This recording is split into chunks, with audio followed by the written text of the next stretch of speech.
नमस्कार बच्चों, मैं श्रीमती गीता पी नायर, व्याख्याता वाणिज्य, शासकीय उच्चतर माध्यमिक विद्यालय मर्रा से। बच्चों, आज हम व्यवसाय अध्ययन विषय के अध्याय 12 उपभोक्ता संरक्षण का अध्ययन करेंगे। बच्चों, उपभोक्ता संरक्षण दो शब्दों के मेल से बना हुआ है, उपभोक्ता और संरक्षण। उपभोक्ता का अर्थ होता है वह व्यक्ति जो किसी वस्तु का क्या करता है, उपभोग करता है। वह व्यक्ति कोई भी हो सकता है, आप हो सकते हैं, मैं हो सकती हूँ, कोई एक वकील हो सकता है, डॉक्टर हो सकता है। कहने का तात्पर्य यह है कि वह व्यक्ति जो किसी वस्तु का उपभोग करे वह उपभोक्ता की श्रेणी में आता है। उदाहरण के लिए, श्याम को अगर एक पेन की आवश्यकता है और वह उस पेन को लेने के लिए बाजार जाता है और बाजार में उस पेन को क्रय करता है, तो वह क्या कहलाएगा, उपभोक्ता कहलाएगा। दूसरा शब्द है संरक्षण। संरक्षण अर्थात सुरक्षा। प्राचीन काल में जब मनुष्य की आवश्यकताएं सीमित थी तो उत्पादन भी सीमित हुआ करते थे और बाजार भी सीमित हुआ करते थे। मनुष्य की प्रवृत्ति काफी सकारात्मक और सामाजिक हुआ करती थी, किंतु धीरे धीरे फिर उद्योगों का विकास हुआ, उत्पादन बढ़ने लगा, लोगों की आवश्यकताएं भी बढ़ने लगी और इन प्रतिस्पर्धी परिवेश में व्यापारियों के मन में भी अधिक लाभ कमाने और धन अर्जित करने की लालसा प्रवृत्त हुई। तो उन्होंने धीरे धीरे उपभोक्ता को शोषित करने का प्रयास किया। व्यापारियों द्वारा किया जाने वाला यह शोषण समाज के लिए खतरा बनते चले गया। अब उपभोक्ता धीरे धीरे क्या हुआ, जागरूक हुआ। उन्होंने व्यापारियों द्वारा किए जाने वाले इस शोषण के विरुद्ध आवाज उठाना शुरू किया, जिसे उपभोक्तावाद कहते हैं। बच्चों, अब मैं आपको बताती हूँ कि उपभोक्तावाद का उद्गम कैसे हुआ। सर्वप्रथम सन 1960 में श्री बेंस पेकार्ड ने अपनी पुस्तक द वेस्ट मेकर में उपभोक्ता के हितों की रक्षा के लिए अपने विचार प्रकट किए। इसके पश्चात विभिन्न सरकारें, उपभोक्ता संगठन तथा गैर ऐच्छिक सरकारी संगठनों ने मिलकर उपभोक्ता संरक्षण पर एक कानून बनाने पर बल दिया। परिणाम स्वरूप भारत में 24 दिसंबर 1986 को उपभोक्ता संरक्षण अधिनियम पारित किया गया। यह 15 अप्रैल 1987 से संपूर्ण भारत, जम्मू कश्मीर को छोड़कर इसे लागू किया गया। तो इस प्रकार उपभोक्ता संरक्षण का उद्गम हुआ। तो बच्चों, अब हम अन्य शब्दों में कह सकते हैं कि उपभोक्ता संरक्षण निर्माताओं एवं विक्रेताओं के अनुचित व्यापार व्यवहार से उपभोक्ताओं को सुरक्षा एवं संरक्षण प्रदान करने से है। कुछ व्यावसायिक संस्थाएं विक्रय वृद्धि एवं प्रतिस्पर्धा के कारण अधिक लाभ कमाने के उद्देश्य से अनुचित व्यापार व्यवहार करते हैं, जैसे मिलावट, घटिया किस्म की वस्तुएं, कम नापतोल आदि। इसके कारण ही उपभोक्ता संरक्षण की आवश्यकता सबसे ज्यादा महसूस होने लगी। अब बच्चों, मैं भारत में कुछ ऐसे ही उपभोक्ता शोषण के उदाहरण आपके सामने देना चाहूंगी। समाचार पत्रों की रिपोर्ट और न्यायालय के निर्णयों के अनुसार भारत में कुछ उपभोक्ता शोषण के उदाहरण हैं। जैसे अभी कुछ दिन पहले ही हमने देखा कि मैगी नूडल्स पर भारत सरकार ने प्रतिबंध लगा दिया था। क्योंकि भारत सरकार ने प्रतिबंध इसलिए लगाया क्योंकि मैगी नूडल्स में लेड नामक धातु पाया गया, जो उपभोक्ता के स्वास्थ्य को नुकसान पहुंचाता है। चूंकि ये उपभोक्ता के स्वास्थ्य से संबंधित है, इसलिए भारत सरकार ने तुरंत मैगी नूडल्स को क्या कर दिया, प्रतिबंधित किया।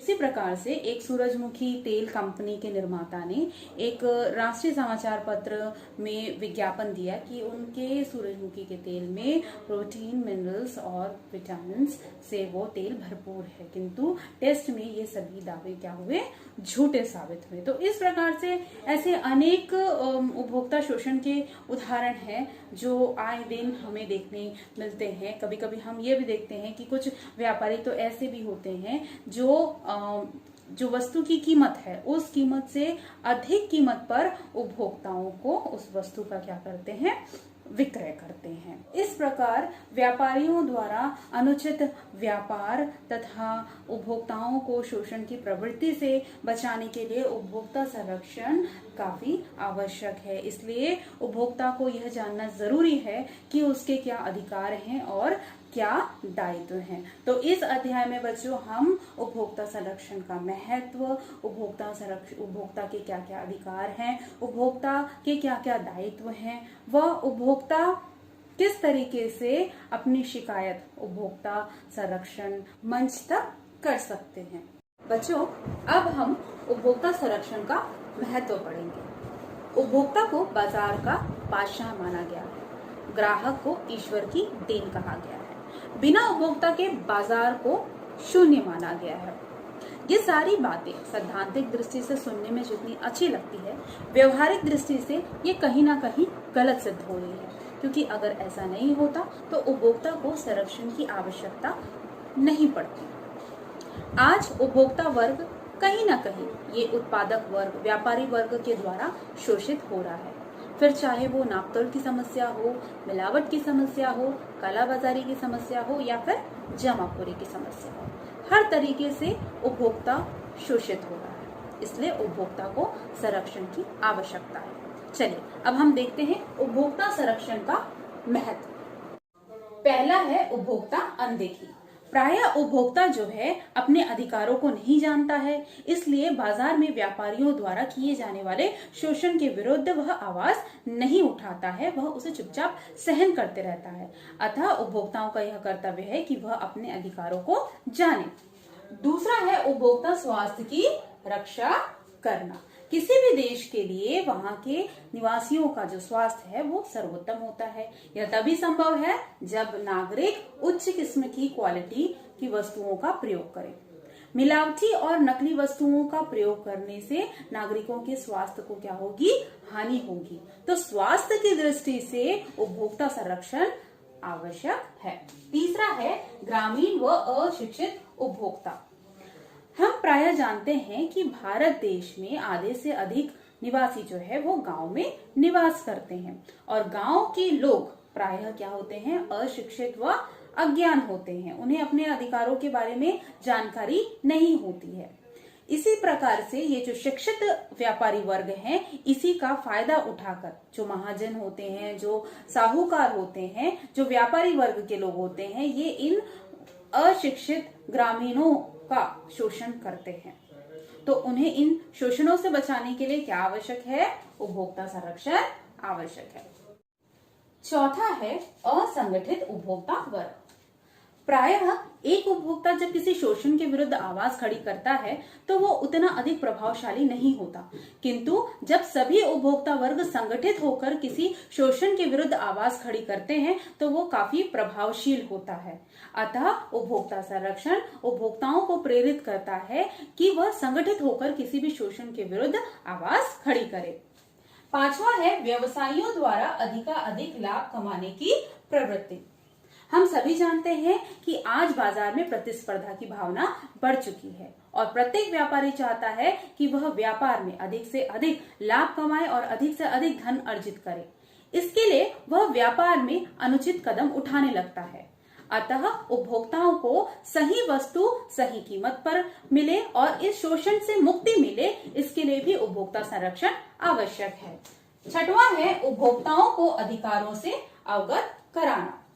जैसा कि मैंने कहा है कि व्यापारी द्वारा उपभोक्ताओं के साथ अनुचित व्यापार व्यवहार किया जाता है, जैसे कम नापतोल की समस्या, मिलावट की समस्या, जमाखोरी की समस्या और कालाबाजारी की समस्या। इन सब से निपटने के लिए भारत सरकार ने सन 1986 में उपभोक्ता संरक्षण अधिनियम लागू किया है। इसके द्वारा उपभोक्ता जो है अपने ऊपर होने वाले शोषण के विरुद्ध आवाज खड़ी कर सकता है।